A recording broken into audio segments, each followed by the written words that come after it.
साल 2024 का ये आखिरी जिज्ञासा कार्यक्रम है और इस कार्यक्रम में हम जोर देना चाहते हैं इस साल हुए जबरदस्त क्लाइमेट चेंज और इससे दुनिया भर में हुए भयानक असर पर। इसके अलावा हम पानी की कमी पर भी फोकस करेंगे और इस तरह से आप सोचने पर मजबूर हो जाएंगे। European union Copernicus climate change service यानी C3S ने खुलासा किया है कि साल 2024 इतिहास का सबसे गर्म साल रहा है। इस साल गर्मी ने सारे रिकॉर्ड तोड़ दिए। ऐसी गर्मी की आशंका अगले साल यानी साल 2025 के लिए भी लगाई जा रही है।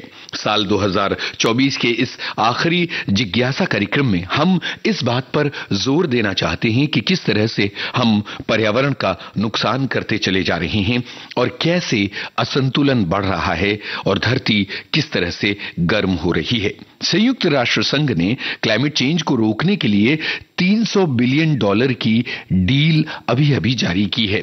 C3S ने कहा है कि जनवरी से नवंबर तक का जो एवरेज ग्लोबल टेम्परेचर था वो प्री इंडस्ट्रियल ईरा यानी 1850 से सन 1900 की तुलना में 1.5 डिग्री सेल्सियस ज्यादा रहा है। सुनने में यह बहुत छोटा सा आंकड़ा रखता है 1.5 डिग्री सेल्सियस, लेकिन पर्यावरण के मद्देनजर ये एक बहुत बड़ा आंकड़ा है।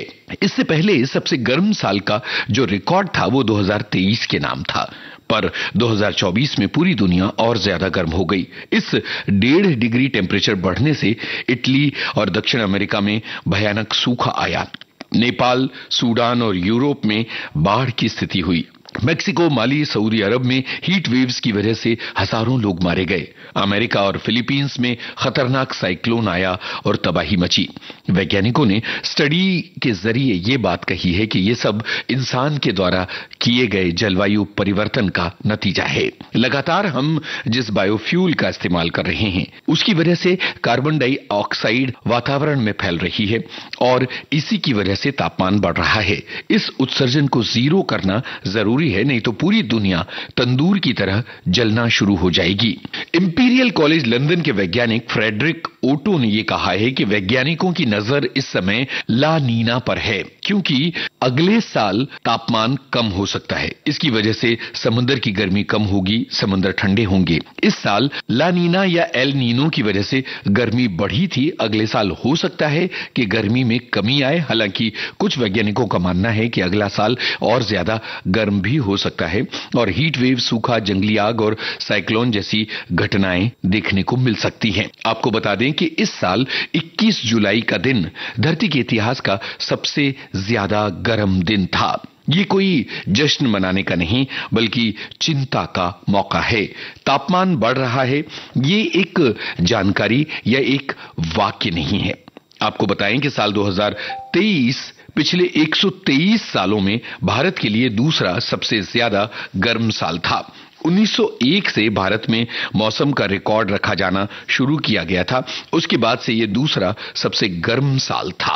विश्व मौसम विज्ञान संगठन की रिपोर्ट स्टेट ऑफ क्लाइमेट में बताया गया है कि साल 2023 में दुनिया भर में जमीन का तापमान 1850 से 1900 के औसत की तुलना में 1.45 से लेकर 0.12 डिग्री प्लस माइनस ज्यादा था। जब से मौसम का रिकॉर्ड रखा जा रहा है तब से ये सबसे ज्यादा गर्म साल था। 174 सालों के इतिहास में सबसे ज्यादा गर्म साल। तो बात ये है कि हर साल, हर आने वाला साल बीते सालों की तुलना में ज्यादा गर्म होता चला जा रहा है। इसका असर क्या हो रहा है कि समुद्र गर्म हो रहा है, समुद्र के जल स्तर में वृद्धि हो रही है, ग्लेशियर्स पीछे हट रहे हैं और ये सब बहुत बड़ी मुसीबत के संकेत हैं। आंकड़े ये बताते हैं कि जलवायु परिवर्तन का शिकंजा अब हमारे ऊपर कसता चला जा रहा है। 2023 भी बहुत गर्म था, पर 2024 के आंकड़े आने के बाद ये साफ हो चुका है कि ये इतिहास का सबसे गर्म साल बन चुका है।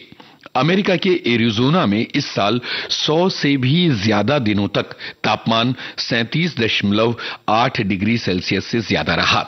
इसकी वजह से पर्यावरण से जुड़ी हुई बहुत सारी मुसीबतें आई, जिनके बारे में हम अभी इसी कार्यक्रम में आपको कई बार बता चुके हैं, जैसे हीट वेव, बहुत ज्यादा बारिश, बाढ़ वगैरह। पिछले कुछ सालों में दुनिया ऐसी घटनाओं का लगातार सामना कर रही है। इसकी हमने पहले कल्पना भी नहीं की थी। एक तो तापमान की वृद्धि के सारे रिकॉर्ड टूट रहे हैं, दूसरा बाढ़ और तूफान इतने भयानक होते चले जा रहे हैं कि पूछिए मत। गगन झंझना रहा, पवन सनसना रहा, गगन झंझना रहा, पवन सनसना रहा, लहर लहर पे आज है तूफान, ओ नैया वाले हो सावधान। गगन झंझना रहा, पवन सनसना रहा, लहर लहर पे आज है तूफान, ओ नैया वाले हो सावधान। अब ये कहा जा रहा है कि आने वाले सालों में इस तरह की मुसीबतें और ज्यादा बढ़ती चली जाएंगी। जलवायु परिवर्तन के विनाशकारी बदलावों से बचने के उपायों पर चर्चा करने के लिए हर साल दुनिया की सबसे बड़ी और सबसे अहम बैठक बुलाई जाती है। इसे COP यानी कॉन्फ्रेंस ऑफ पार्टीज कहा जाता है। 2024 में 29वीं सालाना बैठक नवंबर के महीने में अजरबैजान में शुरू हुई थी। COP आखिर है क्या? COP संयुक्त राष्ट्र संघ का एक संगठन है। लगभग 32 साल पहले 1992 में 150 से ज्यादा देशों ने पृथ्वी को तपा रहे प्रदूषण में खतरनाक बढ़ोतरी को सीमित करने के लिए एक संयुक्त राष्ट्र समझौते पर हस्ताक्षर किए थे। इसके तहत पहली कॉन्फ्रेंस 1995 में बर्लिन जर्मनी में हुई थी। COP का फुल फॉर्म एक बार फिर आपको बता देते हैं, कॉन्फ्रेंस ऑफ पार्टीज। उन देशों का एक संगठन जिन्होंने संयुक्त राष्ट्र के जलवायु समझौते पर हस्ताक्षर किए थे। तब से लगभग हर साल जलवायु परिवर्तन पर सम्मेलन हो रहा है। हर साल होने वाले इस सम्मेलन का मकसद ये रहता है कि जलवायु परिवर्तन को कैसे सीमित किया जाए, उसके लिए कैसे तैयारी की जाए। इस साल की बैठक का सबसे बड़ा एजेंडा रहा पैसा। जब पहली बार दुनिया के कई देश ग्रीन हाउस गैस उत्सर्जन की कटौती करने पर सहमत हुए थे, जो कि जलवायु परिवर्तन का सबसे बड़ा कारण है। ऐसा 2015 में पेरिस में हुए COP21 सम्मेलन में हुआ था। 9 साल इस बात को बीत चुके हैं। करीब 200 देशों ने वैश्विक तापमान वृद्धि को 2 डिग्री सेल्सियस तक सीमित करने और इसे 1.5 डिग्री सेल्सियस तक सीमित करने का संकल्प लिया था। संयुक्त राष्ट्र वैज्ञानिकों का मानना है कि जलवायु परिवर्तन के खतरनाक असर को रोकने के लिए यह बहुत जरूरी है। हालांकि वैज्ञानिकों का यह भी कहना है कि दुनिया इन लक्ष्यों को हासिल करने की राह पर नहीं है। इसलिए इन नीतियों को सख्ती से लागू करने की जरूरत है और इसके लिए चाहिए बहुत सारा धन। इसका समाधान निकालने के लिए सभी देशों ने तय किया कि 2025 तक क्लाइमेट फाइनेंस के बारे में एक प्लान बनाया जाए। वित्तीय संसाधनों वाले ऐसे देश जो बहुत ज्यादा पैसा अपने पास रखते हैं, वो कम पैसों वाले देशों को पर्यावरण के लिहाज से मदद करें और वहां की पर्यावरण असुरक्षा को दूर करने में मदद करें। इस तरह से विकासशील देश क्लाइमेट चेंज के नकारात्मक असर को कम करने के लिए काम कर सकते हैं। इस समय सबसे ज्यादा मदद की जरूरत ईस्ट अफ्रीका के कई देशों को है। वैज्ञानिक लगातार ये कहते रहते हैं कि अगर जलवायु संकट से निपटना है तो फॉसिल फ्यूल से निपटना होगा। इसके इस्तेमाल में कमी लानी होगी, यानी तेल, गैस और कोयले के इस्तेमाल से होने वाले कार्बन डाइऑक्साइड के उत्सर्जन में कमी लाना। मगर अजरबैजान का तेल और गैस से काफी नाता पुराना रहा है।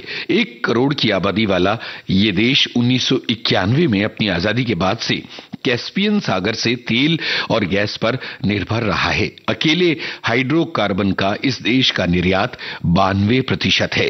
कोयले और तेल की तरह गैस भी एक फॉसिल फ्यूल है। ये भी जलवायु परिवर्तन के लिए जिम्मेदार है, क्योंकि ऊर्जा की जरूरतों के लिए इन्हें जलाते हैं तो धरती को गर्म करने वाली कार्बन डाइऑक्साइड जैसी ग्रीन हाउस गैसें निकलती हैं।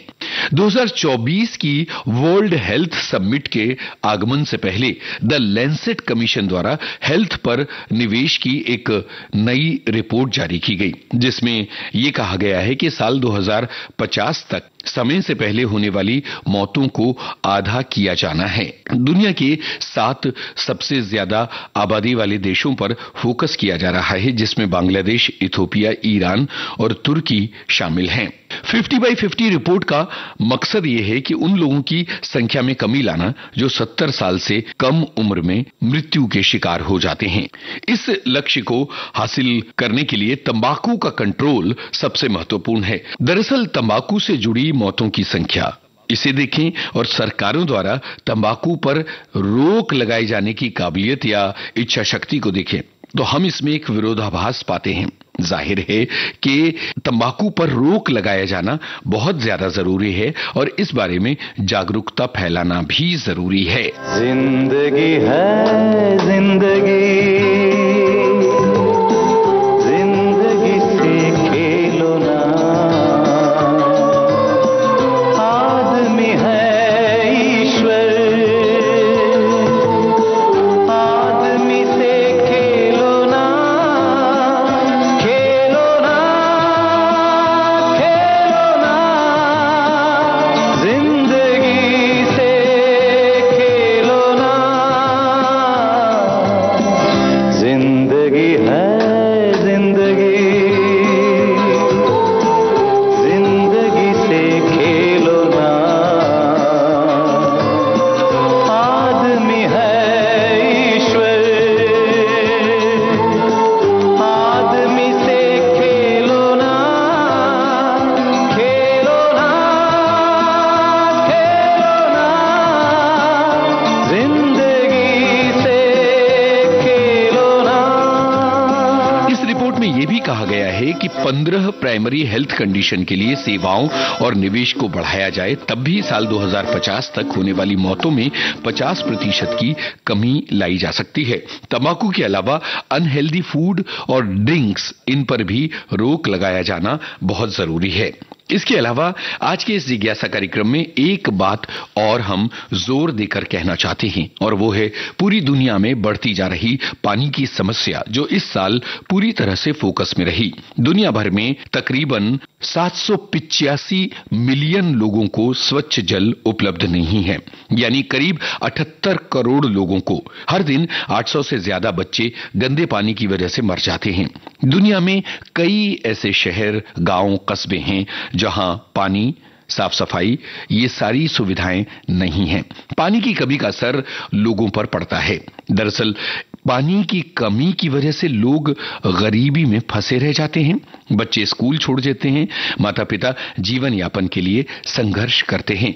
विकासशील देशों में महिलाओं और लड़कियों पर सबसे ज्यादा बोझ पड़ता है, क्योंकि अक्सर उन्हें अपने घरों तक पानी लाने की जिम्मेदारी उठानी पड़ती है। वो हर दिन पानी इकट्ठा करने में तकरीबन 200 मिलियन घंटे खर्च करती हैं। एक औसत अफ्रीकी महिला हर दिन 18 किलो पानी ढोने के लिए 6 किलोमीटर चलती है। इस वजह से वो जिंदगी के दूसरे ऐसे काम नहीं कर पाती जिनसे उसकी कमाई हो सकती है।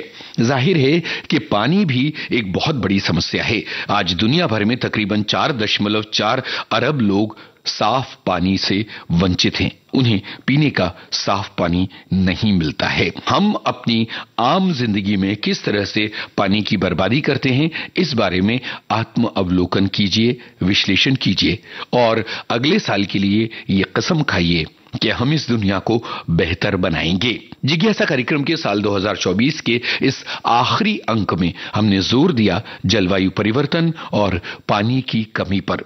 उम्मीद है कि ये कार्यक्रम आपको सोचने पर मजबूर करेगा। इस कार्यक्रम के लिए शोध आलेख, स्वर और संपादन यूनुस खान।